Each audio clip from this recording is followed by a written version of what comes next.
Hello one, hello all, it's the most not surprised ghost of them all, Caspa in the flesh, and it's time for a review of Lil Dicky.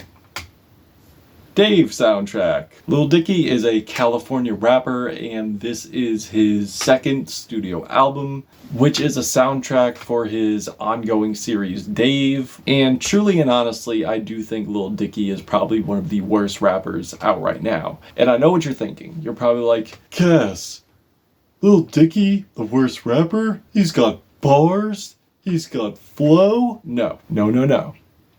I'm not saying he doesn't have flow. The techniques are definitely there, but the bars are absolutely trash, and you are lying to yourself if you think this is like grade A lyricism right here. If you were to be honest with yourself and contextualize what he's going for in all aspects, in all respects. In the serious route, no. In the comedic route, no.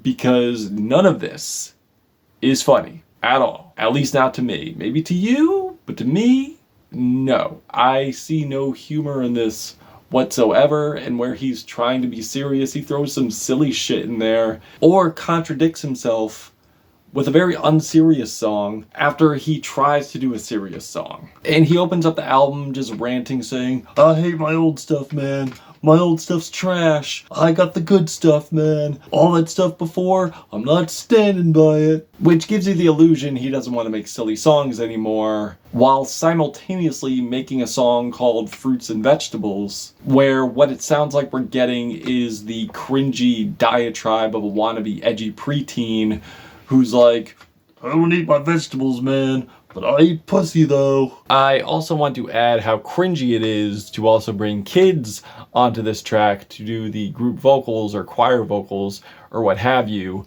So not only are you bringing out your inner edgy wannabe badass preteen, but you're also bringing other kids involved to your nonsense as well. Nice. It's like, aren't I funny, guys? Aren't I funny? Aren't I a rebel? And the answer is no. No, you are not. And if you were dumb enough to fall for the lie that he put in the beginning of this album, then that is honestly laughable. But what's not laughable is his piss poor track, Ha Ha Ha, where the jokes aren't landing at all. Where he tries to give you the illusion that he screwed up on the simile, but it's so low effort he's pretending to flub the joke. And on top of that, the bar absolutely sucks. Like, pussy smooth like a Ken doll. Oh, I mean a Barbie doll. Or this weird tone-deaf flex bar where he goes, my girl's so tan, she looks racially ambiguous. And then he mentions something about reinventing the alpha male. Which is probably a good thing. Because if a self-proclaimed alpha male were to listen to this, he would probably reconsider his journey as an alpha male. It's honestly cringy. It's honestly annoying. And not to mention Lil Dicky's painfully cringy attempts at being romantic, which just end up being a repeated bad romantic comedy like Mr. McAdams, where he talks about taking her last name, okay, while just spewing one cringy insecurity after the next, where he goes, I suck dick, but not like giving head. I mean, I'm really bad at this. Oh, trust me, Lil Dicky. We know. And another thing he sucks at, but he continues to do anyway, is singing. I don't know why there's so much singing on this goddamn album. And he punishes us with these terrible piano ballads. And going back to a guy who rebukes his old stuff, because he doesn't want to do the silly stuff, but yet you have the song Kareem Abdul-Jabbar, and the morning after, especially the morning after, where he's being intimate with this woman, the condom slips, he can't find the condom. And honestly, this could have been the time to take what could have been a serious matter and probably address, maybe some social issues. I don't know. Women's right to bodily autonomy. Just throwing that out there. But no.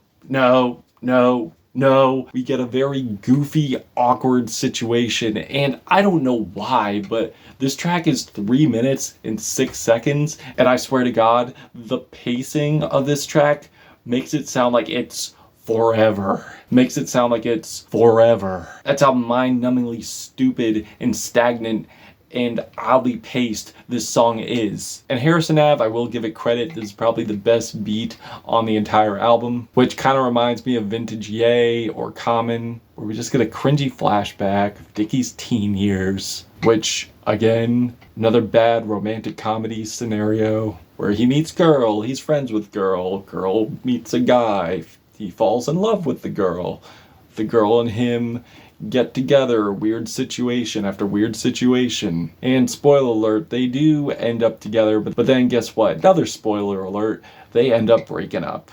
And he did all these embarrassing situations, this long ass story, just to show that he's worthy of love. And it goes to show, even as a storyteller, he can be painfully uninteresting. And I don't know why he continues to do this thing where he tries to trick you into thinking that he's going to say something, but he says something else, like where the boyfriend comes into the picture and the cops come to his house and he said, "Oh, I was so happy." It's like, yeah, you hate the guy. You hate that he's with the girl. I would assume that you'd be happy.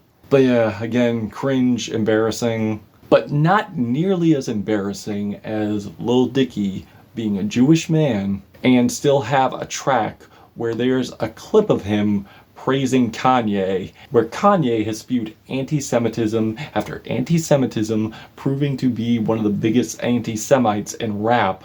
Why you would want to praise this man as a Jewish man, I don't know. And then have a song on here calling I Love Myself. But I don't know, man, after standing one of the biggest anti-Semites in rap, kinda hard to believe. But what I do believe is that Lil Dicky has proven to be one of the most unsure rappers of himself in rap right now. And yeah, there is the track Going Gray, where he does get serious on here. Sure, talking about he's getting older, and I do grow concerned because he's talking about filling up his glass, taking another, and having goals to succeed in the game. But it sounds so empty, especially when later on he has this horribly horrendous derivative track, I'm Drunk, that sounds like a Juice WRLD parody, but without the jokes, with really obnoxious, tasteless vocals.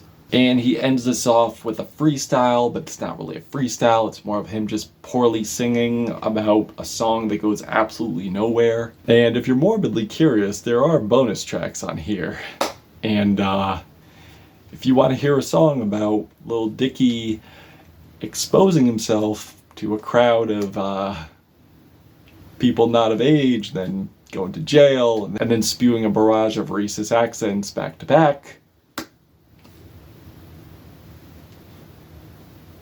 listen at your own risk. There are parts of this album where production is decent, but it's so kneecapped by his poor lyrical ability. And he does have flow, yes, but the bars, where are the good bars? Where are the serious bars? Where are the bars that are actually funny? Oh yeah, they're not here. And the singing is piss poor too, which he does a lot on this album. And he's just going in the same tired ass direction that he promised us in the first album. Remember?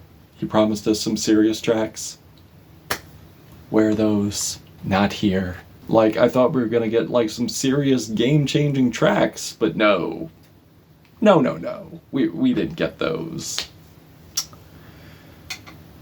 We're just getting weak jokes, terrible stories, trash bars, bad singing, decent production, and that's it. I'm feeling a 0 on this album. Yeah, a 0. But that's just what I think. What do you think? Do you love this album? Do you hate this album? And why? And that's it.